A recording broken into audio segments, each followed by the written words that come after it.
Hey everyone, this is Tracy Friedlander. You're listening to Crushing Classical, redefining a thriving classical music career.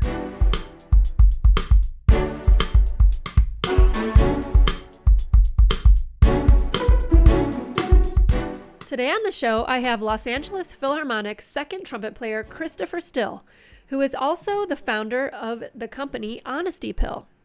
Through this business, Chris supports musicians who are on the audition path by providing audition coaching programs, as well as different practice challenges and courses to help musicians get primed for winning at auditions. I had Chris on to talk about what it's like to launch a business like this while being employed by a major orchestra, and how and what he works on with musicians in his programs, and so much more. But before we start, I'd like to thank Fix Music for sponsoring Crushing Classical Podcast. Fix is your online resource for high-quality, affordable sheet music. Fix is now offering business accounts for choruses, orchestras, libraries, churches, and universities. This includes volume discounts of up to 25%. They've partnered with FedEx to offer 2-day shipping at insanely low prices, even to Alaska and Hawaii. They continue to expand the catalog with everything from high-quality jazz method books to elegant hardcover Urtext editions and everything in between. They love their customers and are open to suggestions on what to carry, which they're more than thrilled to get. It's kind of like crowdsourcing their inventory. And as always, free shipping on all domestic orders. Use the link in the show notes to receive 10% off your first order. Let's get started. Hey, Chris, welcome to the show. Thank you, Tracy. Pleasure to be here. Thanks for asking me to chat. I'm so glad that you're on here today because I really want to talk about your new business and all that's going on with it. But first, I want to find out, like, for your audience, who you are, because of course I know who you are already. You're Christopher Still, and you're in the LA Phil, which is awesome. Yeah, that's me. So, I didn't start in the LA Phil. I've been bouncing around from orchestra to orchestra over the past few decades, like most musicians do, climbing the ladder and trying to get into better situations. But yeah, it's been good. I went to school in Boston, and my first gig was Charleston, South Carolina. Then I moved to Dallas for a while, then Colorado, did a few summers in Grant Park, and ended up here in LA, which has been an amazing place to be. I'm from New York originally, but I'm sold on LA. It's a great fit in every way. That's so cool. So how long have you been in the Los Angeles Phil? Oh, let's see. So I am entering my 12th season here. And you know that thing they say about time going faster and faster, it's like a slipstream. I can't believe that I'm finishing up this many years here, but we are a busy orchestra, and I guess when you're busy, time goes pretty quick. Yeah, totally. So it sounds like you've taken a lot of auditions. I have. I've taken a lot of auditions, and I've listened to a lot of auditions. So do you have a list of, like, do you know the number of how many auditions you've taken? You know, I actually don't know the actual number, but I can tell you this, is I have a loose leaf binder, a big, like, I don't know what the biggest inch binder is you can get, but one of those. And I have in it every single rejection letter and application of every audition I've ever even applied for. And that includes rejections from, hey man, I've been rejected from everything. I've been rejected from NRO, Tanglewood, every orchestra I sent a letter to, and they were like, no thanks. And I saved all of those because. Saved it? Why did you save it? I don't really know why I saved it, but I like looking at it now. If I bring it into a master class and drop it on the floor, it wakes everybody up because it weighs about 30 pounds. And it's just sort of a nice little reminder that you have to fail up if you want to get to a big goal. Actually, I can tell you about my kind of how this started. My story is a story of failure. It's a story of failing and figuring stuff out and keeping, moving forward. Whether or not I was just stupid or determined, I'm not sure what you want to call it, but you can't move ahead until you move through what you don't know. And you don't know what you don't know until you know it. So I got out of school in Boston. I had 3 degrees. I had a double major. Yeah, I did. My undergrad was incredible. It was from the Crane School of Music at SUNY Potsdam in New York, where I initially was going to be a band director and probably move back to Long Island and teach high school band. That was the plan. And I did a double major there in performance and music ed because I definitely knew I liked performing. But my junior year there, I did a performance of Stravinsky's Soldier's Tale with, keep in mind, with a group of music ed majors. So that was a enormous piece of music for us to understand, and probably the hardest thing I'd done up until that point. And something clicked during that performance that made me say, wow, I really like to teach people, but I'm really enjoying this performance element right now. It's lighting me up. So I decided at that moment to go to grad school for orchestral performance. So I went to NEC in Boston and did a master's there. And Boston was great. I had a lot of great experiences there. I learned a lot. And I graduated with my 3 degrees, ready to go out and get that orchestra job. And reality smacked me right in the face. And I realized, hey, nobody's clamoring for my resume. Where's this orchestra job that I'm supposed to be walking right into? I've got student loans to pay. So I realized really quickly that I needed to figure out a way to make ends meet while I figured out what was going on. And I got a job in a shoe store. Nice. So before you cry too hard about working in a shoe store, for me, it was a running store, and it actually was filled with a lot of, so I'm a runner, and it was just a really positive place to work, but I didn't envision the rest of my life working at a shoe store selling running shoes to people. Right. So that's where I realized that I needed to figure out how this whole audition thing works, because I had no clue what was going on. I had no idea. At the point you got the job in the shoe store, had you taken any auditions yet? No. I literally got that job right out of school. I had gone to Tanglewood for the second time when I graduated, and I won the concerto competition, and everything was great. It's just I didn't know what I was going to do next. And literally, and this is something we can touch on later, when you have taken out student loans for a music degree, there is an incredible amount of pressure on your creative mind to suddenly create something. It's kind of like people quit their day jobs to write a screenplay, right? And then they're like, this screenplay better sell because I have to make money to support my family. Oh my God, that's such a great analogy, because there is so much pressure. You're like, I got to go do this now. And also the pressure of, I mean, I realize you didn't think you would work in a shoe store for the rest of your life, but I did something similar. I was waiting tables. Mm-hmm. And I didn't, the job wasn't, I mean, I had fun a lot of times, because I'm talking to people. You get free drinks, you get free food, it's not terrible, but it's not what you did. And so like, I had this massive amount of debt, like over $50,000, probably like 58 or 56, somewhere around there when I graduated. And then knowing that like my income wasn't even coming close to being able to even touch paying that off or paying it at all. I think it was in like income sensitive deferment or something for years, and it's depressing. So like you're so true. You're so right. It's like the financial burden of that, it inhibits your creativity. Totally. I like to think of it in terms of that funny comment that people say to musicians, hey, don't quit your day job. When in reality, that's really, really good advice. You know what? Don't quit your day job. Keep your day job. Let your day job pay for the things that you need to do in your life, so you can allow your creative genius, if you want to call it that, actually work without pressure.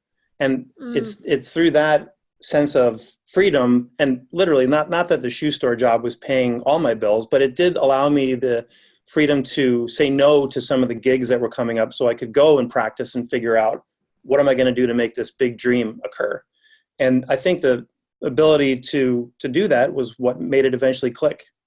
Interesting. So, before we go into, a lot more about your career that we're going to talk about later, I want to ask you a little bit about that, because not quitting your day job and you using that income to support your creativity, so you could turn down creativity, but also, practice and honing your skill and getting ready for auditions so that you can succeed there.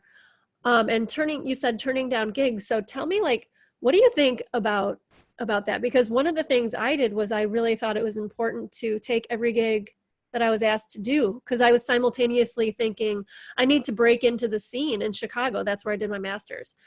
And maybe it was partially my ego. Like I wanted to be seen as somebody who was in the scene, as a musician, as a real musician who was working. Mm. So, and I wonder if like that inhibited, I know it did, because I was working hard. Like some of these gigs, I spent so much time in the car. Yeah. That's time not practicing. So talk about that a little bit more, like the concept of turning down gigs and focusing on what you need to focus on. Yeah, that's a really good topic. So one of the great things about New England is, especially when you're based in Boston, is you can kind of, there's sort of this like spokes on a wheel of regional orchestras. There's Vermont, there's Maine, New Hampshire, Connecticut, Rhode Island, um, New York, Albany, all these little orchestras that were there that were decent orchestras. And you could actually become a better musician by playing most of those gigs if you approached it in the right way. And they paid something. But Yeah. remember, you're also in New England. So you are digging your car out of the snow and you're driving 3.5 hours. Right. I remember there was a gig in some place called Lake Winnipesaukee, and I think it's in New Hampshire. It was just off the planet. I felt like I was in Nova Scotia. Driving all the way up there for like $120, which Yeah. back then was a lot of money, and that was fantastic. But I would get back from those gigs and just be completely physically and mentally exhausted, not to mention the fact that if it was a pop show or something, or a brass quintet gig, sometimes a brass quintet gig outdoors, I was, my embouchure was tired, my chops were tired. So everything was tired. And then those are the moments that I had available to work on the big dream, get the orchestra job. Yeah. So that experience started to inform a way of thinking about what is the best time of day for me to do the most difficult things. So in other words, I need to identify when am I at my mental best, right? And let's say I have 3 things to do today. What is the hardest thing that I need to do that's going to require the most mental bandwidth? You need to assign the hardest things that you're doing to when you are at your mental best, and save the things that don't require as much mental energy for when you're tired. But the funny thing is, most people do exactly the opposite. When they feel great, they go shoe shopping, or they go, they go and write emails or something. Right. And then by the time the day goes by, they're like, oh my God, I have to work on those excerpts. And now you're tired. So now you've done it completely backwards. So being able to say no to the quartet gig in front of Dunkin' Donuts and going over to the conservatory to practice instead is kind of counterintuitive, because as a freelancer, you think, I need to say yes to everything. But when you say yes to everything, you're kind of saying no to the main thing, which is the big goal at the end. And that's a hard thing for a lot of musicians to get a grip on, I think. Yeah, definitely. Because you're thinking, I need money, so that's and I don't mean to minimize the real need for money. Yeah. That's definitely a thing. But I think that you can prioritize your practice and your self-care. I know that sounds very Southern California, but you do need to prioritize and take care of your body and your mind, which is, we do something, we play instruments, and they're very finicky. But the main thing that we're dealing with is our own minds and how finicky that machine can be. So you've got to pay attention to both sides of the equation. So it sounds like, your experience as someone who took a lot of auditions before winning the big job, but also someone who experienced a lot more than just, I won my first job, kind of shaped what you're offering now with your company. Definitely. So tell me about that. Tell me about your company.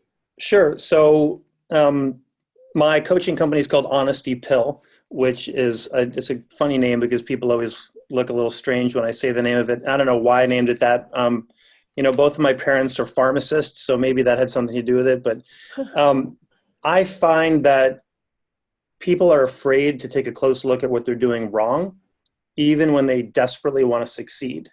So, in other words, nobody likes to do what they don't sound good at, right?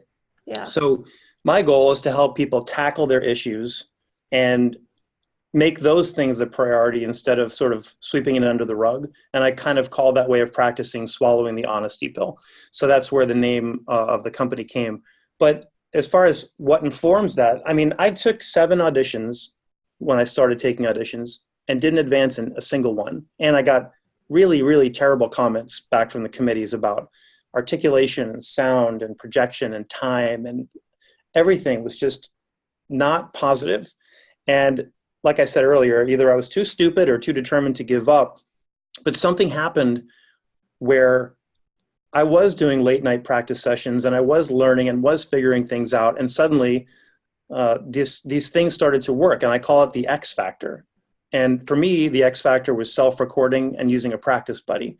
And everybody has to figure out what their own X factor is. And actually, pro tip for all our listeners here, it's probably self-recording and using a practice buddy for you also. So once that happened, I started to experience all these benefits, and I realized that most people are missing these pieces. So that's what kind of informed my coaching that I do now. Is it's based on real world experience that I have stumbled upon and unpacked and dug down to in my own career. Okay, cool. So what's a practice buddy? What's a practice buddy? So in Boston, I always go back to Boston because this was sort of where this whole thing started to ignite. Get done working, and I had keys to a gymnasium that was part of a church that I traded access to the gymnasium for free trumpet services. And I would play Sunday mornings, 4 or 5 times a year over there for free. And they would let me. Smart. That's really smart. How did you think of that? You were just like, I need a big space to practice, and you probably had a small apartment or something, right? Yeah, I had 2 roommates in a triple-decker house in Jamaica Plain, and there was no way I was going to be practicing excerpts in that house. Right. And I needed somewhere to practice, and I was out of school, and unfortunately hadn't availed myself of the lovely facilities I had when I was a student, because when you're a student, you think you're going to be there forever and you're always going to have access. Another pro tip, students who are at conservatories, go use those practice rooms, guys, if you're not. Yeah. Well, did you go after you graduated, or did they lock you out or something? Yeah, no, I mean, I didn't have access to the conservatory once I graduated, really. I mean, because I used to still go back. Well, I needed my own space, really. Yeah. I needed to break away from that and kind of find my own thing. So anyway, I'd go to this gym late at night, and I'd haul in, tons of loose leaf folders full of excerpts and recorders and metronomes and tuners and snacks and a bottle of water. And a friend of mine would meet me there who had similar goals, and we would just, beat each other up for 3 hours. We'd go through mock auditions. We'd listen to each other. We'd give each other feedback. And that, you want to find somebody who can take constructive criticism as well as they give it. And you also want to find someone who maybe does a few things better than you. And was it a trumpet player? It was, yeah. And hopefully you do something better than them. And then you find that 2 heads are definitely better than one, and you can't always hear your deficiencies. So it really helps to have somebody to bounce those off of. And here's the number one reason why a practice buddy is fantastic, and that you should find one today. It's accountability.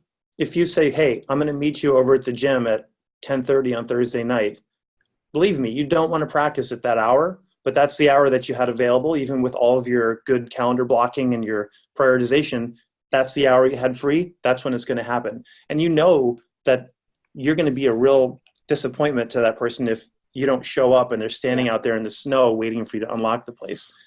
So just, one of the tools in the toolbox that I would recommend is getting a practice buddy. I had a practice buddy in Chicago. I don't think we consciously were like, let's be practice buddies, but we used to play for each other. And the time that we were both getting ready for the same audition, it was amazing because he was actually really kind of mean to me one time. He was like, you're not really are you really preparing as well as you could? He really kind of said, it was constructive. It felt a little mean at the time, but he was telling the truth, And we both went to the audition, and I actually advanced. Well, Tracy, he was you giving you know? the honesty pill right there. He was. He really did. And it was awesome. So like, yeah, you need to find somebody who is willing to like tell you the truth Yep. and And by the way, you don't have to have somebody you can meet at a gymnasium. With the advent of this incredible resource called the internet we have here, you can have a practice buddy anywhere in the world. yeah. You can do video conferencing. You can upload files to Dropbox for each of you to do critiques on. It's the internet has made it way more accessible if you're determined and creative. Oh, totally. And like, I don't want to sound like emphasize how old I am, but we didn't have smartphones when I was recording myself to get ready for an audition, and I had to have to bring my mini disc or something. And then you're always like, do I have room on my mini disc? Am I recording over a lesson? Hmm. You know? I And got you plus, beat on that one. I'm even older than you then. Sony Pro Walkman was my weapon of choice. isn't that the same thing? No, it's not. Mini No, disc and this is the actual like a tape. a You know, tape. those two round things that spin around. Yeah, that was mine. Yes, I think I had one of those too. But Yeah. like recording yourself on a phone, that's sort of like you can't really give yourself an excuse for not recording yourself anymore, right? No, not at all. The technology we have in your pocket is absolutely brilliant. Yeah. And then you have to listen to it. Right. I mean, I did a practice shake-up challenge on Instagram about a month ago or so, where the challenge was pick an excerpt, something short, record it without any pre-thought of what you might need to work on, and then listen back to it immediately, and then pick a goal, and then practice for 15 minutes with that goal in mind, with intention. So That's awesome. record, listen back, pick a goal, work on it. And I had so much feedback. I co-hosted that with cellist Kate Kayan, Yeah. and I highly recommend you guys go to my Instagram and check it out on IGTV, because the videos that I posted and that different people posted were eye-opening. What was really shocking was how many people, even professional musicians, messaged me and said, yeah, I know I'm supposed to be recording myself, but I kind of don't as much. And this challenge has been really amazing, which That's so great. surprised me that even professional musicians need to be reminded of the basic stuff sometimes. Absolutely. And that piece of listening and taking action on something, I remember just recording myself for like the whole time that and then being like, oh, now I have an hour of music to listen to, and I'm gonna, and then it's like you listen to it and you go, oh man, I'm doing, and Yeah, you can hear what you're doing wrong, and then you just feel bad. So it's so much better to break it up, right? absolutely. Short, Yeah. short. Yeah. So you started this online platform, Honesty Pill. When did you start this? When did you start it? So I don't really know. I don't really know when the actual business started, because it's always sort of been there. I would get musicians flying in from different parts of the country to play their audition lists for me, spending money on airfare and hotel and rental car and the lesson fee. And when they get in the room with me, I realized we were spending the first 40 minutes of the lesson going over these real basic, super basic things that you need to have in place before you can get something out of a coaching. And over watching just hundreds of students making the same exact mistakes, I realized that this information should probably be in some sort of a deliverable that I can say, look, do us both a favor. Check out this information before you come out here.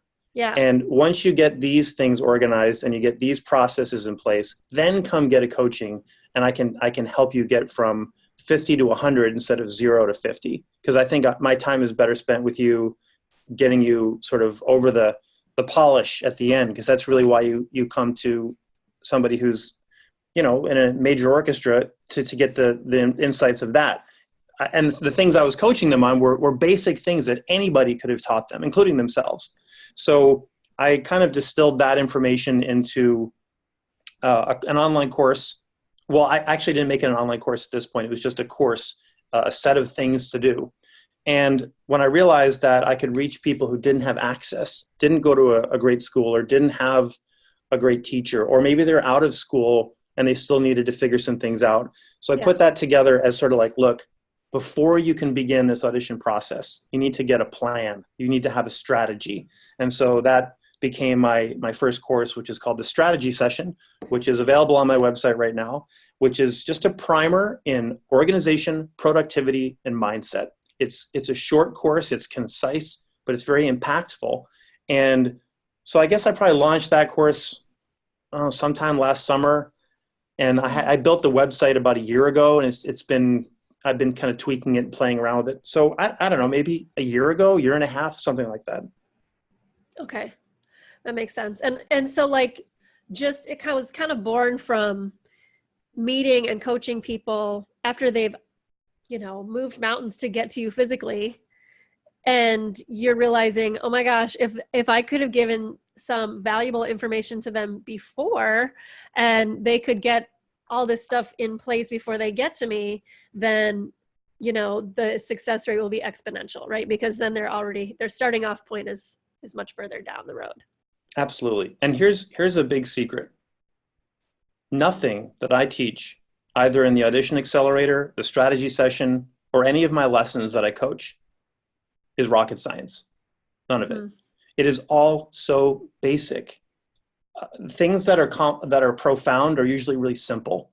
And I think that we get caught up in this idea of have to do all this big crazy stuff, or some magic thing is going to happen that's going to make me a better musician or more capable on my instrument, or figure out how to get an orchestra job. And there's no magic bullet. The honesty pill isn't actually a pill, right? It's just saying, what is it that you need to work on? Let's work on it. So I know it's a little bit more complicated than that, but in reality, it isn't. It's a very simple thing. And once you get those initial frameworks sort of in place, then you can start to build on it one small piece at a time. Look at it this way. Audition preparation is like building a machine, one tiny piece at a time. You build it slowly and meticulously, and you place each piece in just the right space, and you hone and shape each piece. And then at some point in time, you have to turn the machine on and test it and see how it holds up under the high RPMs, right? The stress of an audition. Right. And if you don't have a plan, if you don't have a blueprint to put together that structure, then what do you have in the end? You have chaos. So it's very basic stuff. That makes so much sense. But a lot of times I think auditioning, well, it's not a lot of times, it's all the time. It's such a one person endeavor, like climbing a mountain by yourself, Exactly. So it can become, I just remember how my mindset would shift. If I decided, like, I would be pretty happy with how I was playing. And then if I decided that I wanted to take an audition, as soon as I would start practicing the excerpts, these voices in my head would come back like, this isn't good enough. The committee is going to start reading their newspaper at this point. Like all that bad self-talk. So do you talk about self-talk?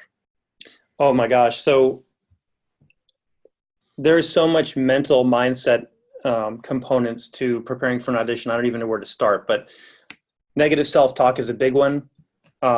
Mostly what I've found is limiting assumptions.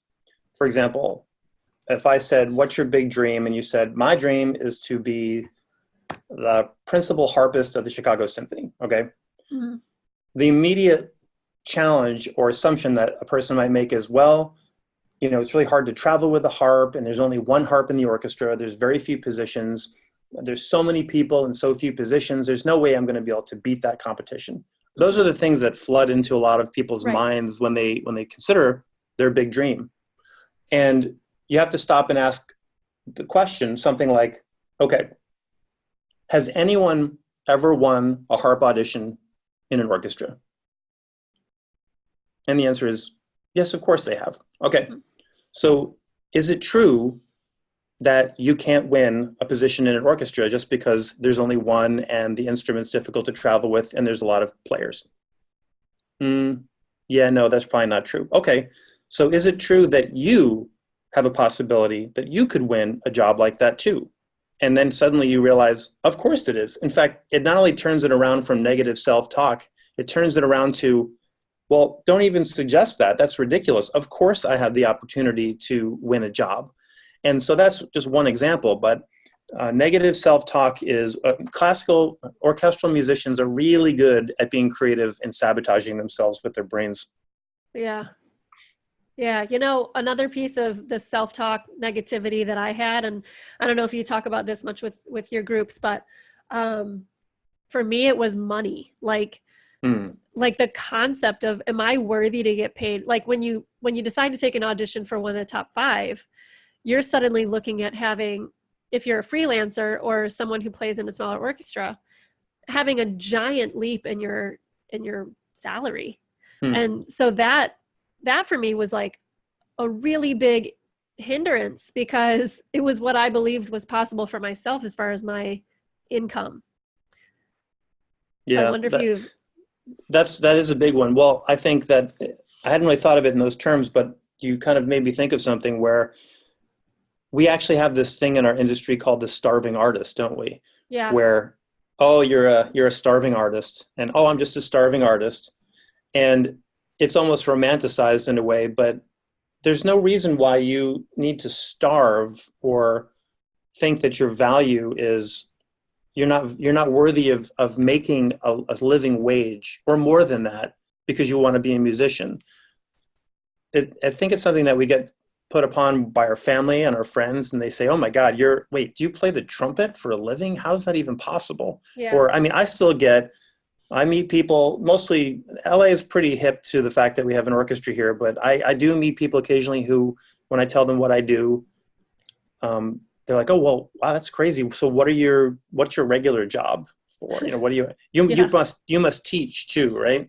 Now, while I do teach because I love teaching, you know, they can't wrap their head around the fact that you could make a living wage as an orchestral musician. right, So I yeah, think that is, we don't need to tell ourselves that as well, because it doesn't have to be a reality. exactly, I ask the question again: has anyone ever made a great living playing in an orchestra? right, Yes. Okay. So then it's actually possible. right. The question then might be, oh, but there's no room at the top, right? Have you heard that Uh-huh. one? Oh yeah, oh So my yeah. response to that is, let me tell you something about the top. Out of 100 people who show up for an audition, 80 of them cannot play. They have no business being there. Now, Mm, I'm glad that they're there because I think that you need to take auditions to learn how to take auditions, but 80% of them cannot possibly even get out of the prelims. So that means there's a lot of room at the top. You know where there isn't any room? At the bottom. The bottom's really crowded. What you need to do is figure out how to get out of the bottom where there's room at the top. There's always room for great players at the top. Always. wow, that is good. You know, I purposely like wanted to wait because I that is going to be the preview audio for this podcast. Like that is, Awesome. I'm like, let's make my editing easier. Happy to um, do it. that was so great. Yeah, wow, that's a great point of view. Great way to look at it. That's so amazing. But isn't that just a mindset thing? I mean, Yeah. you could look at it either way. There's no room at the top, or there's plenty of room at the top. Did anything change in the math of 80-20? Not at all. It's just how you choose to look at it. Yeah, and this is coming from how many auditions you've listened to in Oh your my, yeah.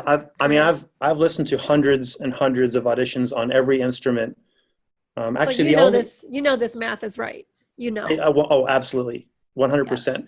The only instrument I haven't listened to an audition for is harp. Actually, it's funny that I used harp as my example earlier. Um, but yeah, and you know what's funny? Let me kind of segue into this.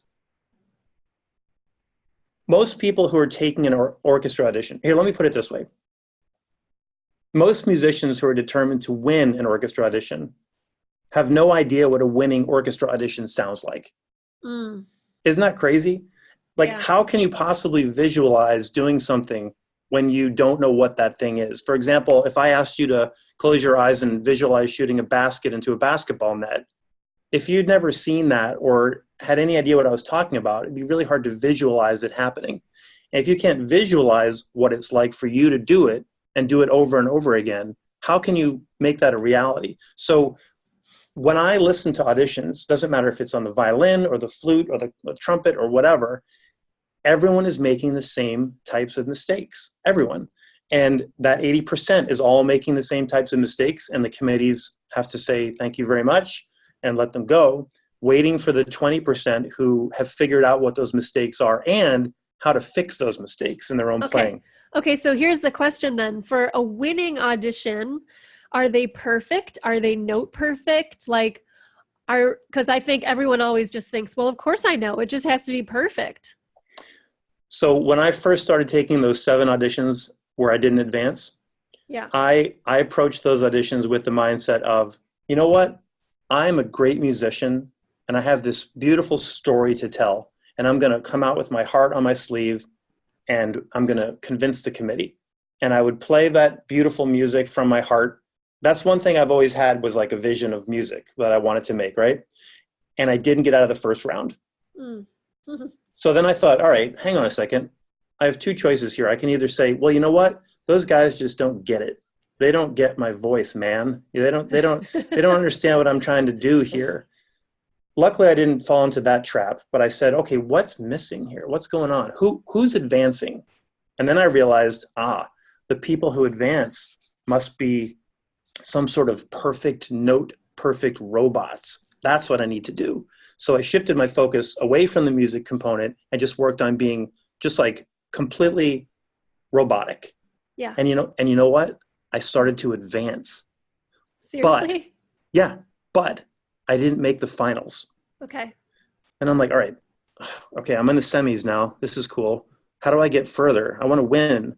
And then obviously, I mean, it's obvious for me to sit here and say it right now, but at the time it wasn't. I needed to put those 2 things together, playing as well as I can and delivering some sort of musical communication with every single excerpt was the thing that made me get to the finals and eventually win. And you know what? I have never played a perfect round. I've never heard a perfect round. There's always mistakes. The trick is, how do you recover from those mistakes? That your colleagues want to know that you can recover from those mistakes, because you're going to make them in concert. And if you melt down next to them, they don't want you. They want somebody who's like, wow, I just splatted the crap out of that note, but I'm going to jump right back into it right now. Ooh, that's good. So there's no perfection. And in fact, if you strive for perfection, you're probably going to get tight physically and musically, and then nothing's going to come out. So there are ways to approach that, which is part of the thing that I dig into in the Audition Accelerator and other courses that I do. But you cannot strive for perfection. You have to strive for musical communication, stick to your process, and use visualization techniques that you've put into place for weeks and weeks and weeks beforehand.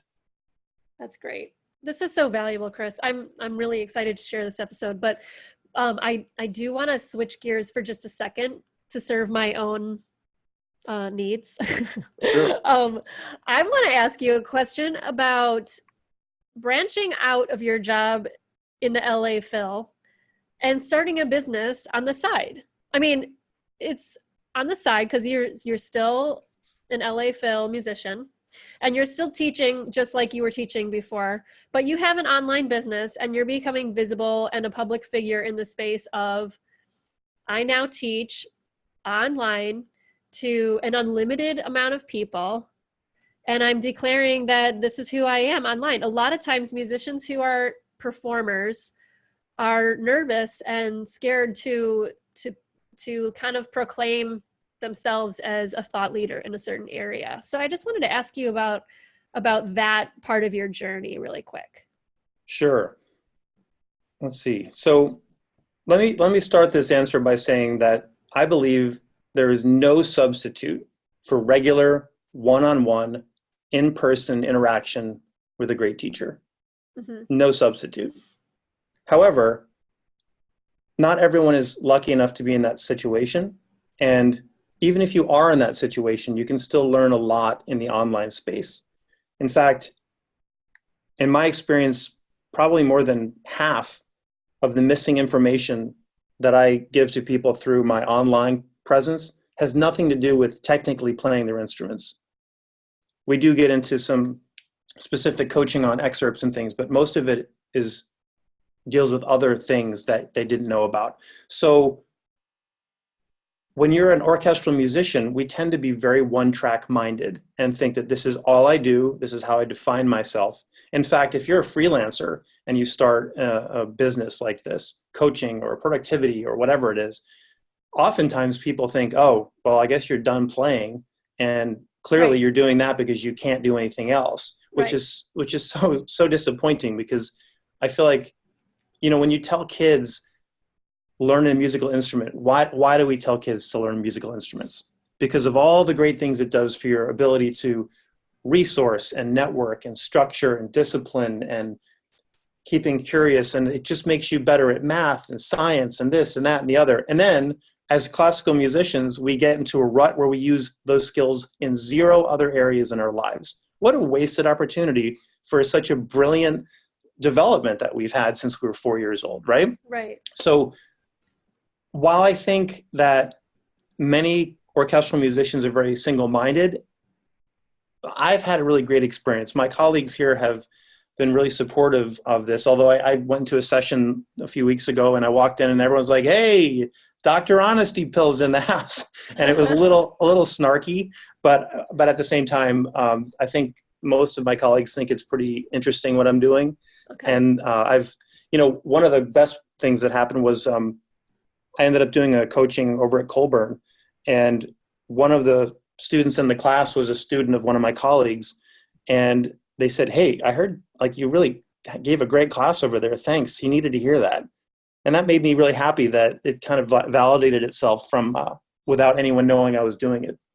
So yeah, it is challenging. And I think that you really can't worry about what other people are thinking about you.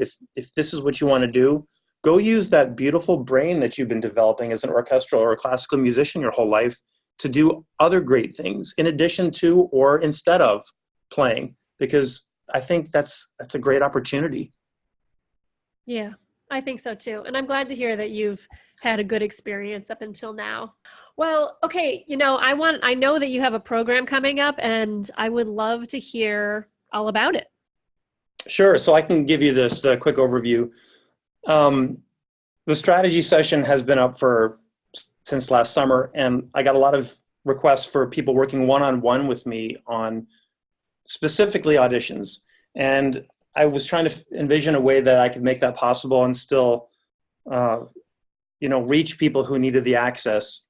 So I came up with the Audition Accelerator program. It's a 16-week program, which basically takes you through my entire audition timeline, which is kind of an 8-module, step-by-step, soup to nuts approach to everything that I think that you need to position yourself to play your best in an audition. So you obviously can't control the outcome of an audition. There are certain things you cannot control, but what you can control is how well prepared you are when you walk on stage.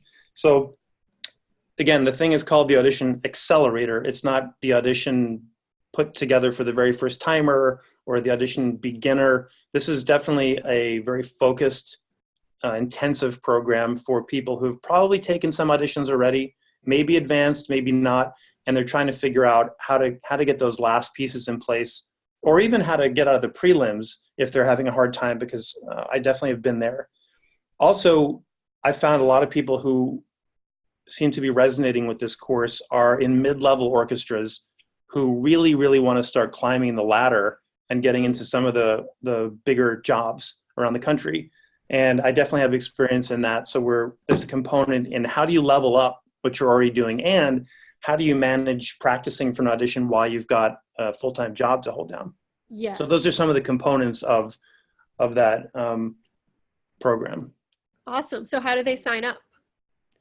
People want to learn more about it, they can go to my website, honestypill.com. There's a link at the top called Audition Accelerator. You can click on that page and it gives you all the basics. And actually one more week or maybe a week and a half of calls if you want to jump on a call with me. Totally free, no strings attached. I'm happy to talk. I've been having some amazing calls this week, just helping people get clarity on what they want and what the biggest challenges are and how I may or may not be able to help them. And it's been fascinating. I'm really enjoying it. I am so excited to start this program. It starts on January 13th, goes for 16 weeks, ends on May 4th, and it's going to be awesome. That's so fantastic. All right. Well, I'll make sure that link is in the show notes. So if anyone's listening and they're like, yeah, this sounds like it's for me, they can just click on that and book a call with you. Yeah, that'd be great.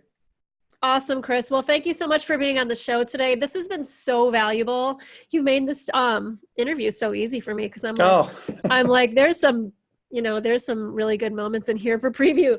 So awesome. Well, awesome. thanks a lot. Thank you so much.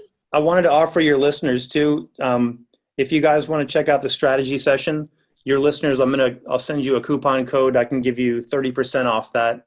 I'll leave that evergreen. Whenever your folks want to check it out, they can sign up and take that course if they want to.